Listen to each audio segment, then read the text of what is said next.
इन जय भारत साथियों। तो साथियों, एयर अथॉरिटी ऑफ इंडिया की तरफ से नई वैकेंसी आ रही है जो कि इंजीनियर्स के लिए है। तो दोस्तों, बात करें हम वैकेंसीज और रिजर्वेशन की।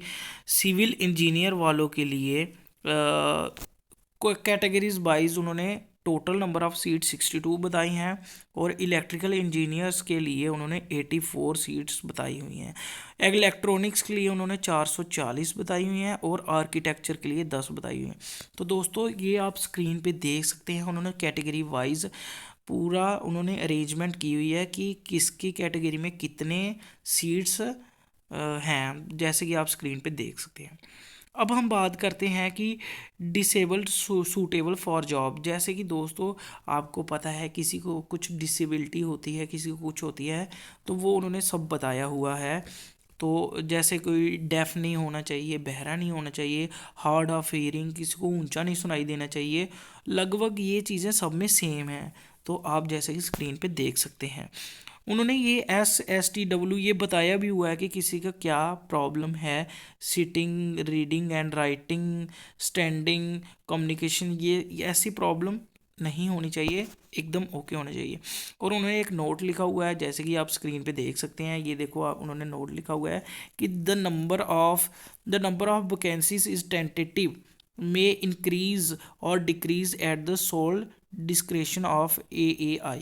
उन्होंने बताया हुआ है कि ये जो सीट्स हैं ये कम ज़्यादा हो सकती हैं, ये टेंटेटिव हैं, ये अकॉर्डिंग टू नीड्स ज़्यादा भी हो सकती हैं और कम भी हो सकती हैं। तो अब हम जाते हैं एलिजिबिलिटी क्राइटेरिया की वजह से, और उन्होंने बताया कि सिविल इंजीनियर के पास सिविल इंजीनियर की डिग्री होनी चाहिए, इलेक्ट्रिकल इंजीनियर के पास इलेक्ट्रिकल इंजीनियर की डिग्री होनी चाहिए, इलेक्ट्रॉनिक्स के पास टेली कम्युनिकेशन की डिग्री भी चलेगी और इलेक्ट्रॉनिक्स की डिग्री भी चलेगी, और आर्किटेक्चर वालों के लिए आर्किटेक्चर की डिग्री BArch चाहिए। तो जैसा कि आप स्क्रीन पे देख सकते हैं, और इसका भी कुछ नोटिस दिया हुआ है। उन्होंने बोला है कि जो परसेंटेज है वो 60% होनी चाहिए, उससे कम नहीं चलेगी, और जो डिग्री है वो एक रिकॉग्नाइज्ड यूनिवर्सिटी से होनी चाहिए जो कि गवर्नमेंट ऑफ इंडिया के अंदर आएगी। और उन्होंने कुछ जनरल इन्फॉर्मेशन दी है, जैसे कि डिसेबिलिटी अब 40% से ज़्यादा नहीं होनी चाहिए, और जैसे कि उन्होंने बताया है कि 60% से कम 0.1% भी नहीं चलेगा, जैसे कि 59.99 आप स्क्रीन पे देख सकते हैं, ये भी नहीं चलेगा।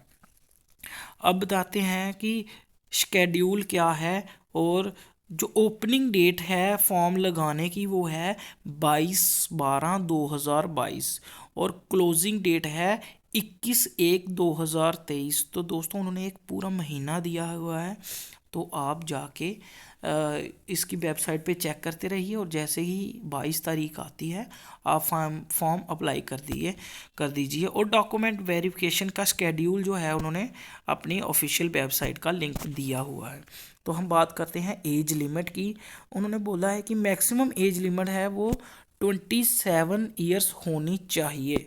अब जो कास्ट सर्टिफिकेट इशू हुआ है वो उसके बारे में कुछ डिटेल्स दी हुई हैं, वो चाहिए इनको डॉक्यूमेंट वेरिफिकेशन के लिए, और बड़ी सारी इन्होंने चीज़ें बताई हुई हैं जो कि आप स्क्रीन पे देख सकते हैं। अब पे स्केल के बारे में बताया हुआ है। दोस्तों, आपको पता ही है JEE की पोस्ट है, तो सीधा है 40,000 मिलेगा, मतलब कि पूरी तैयारी कर दो, जोर लगा दो कि ये फोड़ना है, इसके अलावा तो हम कुछ है ही नहीं, बाकी नहीं है कुछ लाइफ में। तो बस यही है पूरी। मैं डिस्क्रिप्शन के लिंक में वो PDF भी डाल दूँगा, तो बस आप हमारे साथ बने रहिए, हम आपको टाइम टू टाइम बताते रहेंगे। जय हिंद, जय भारत।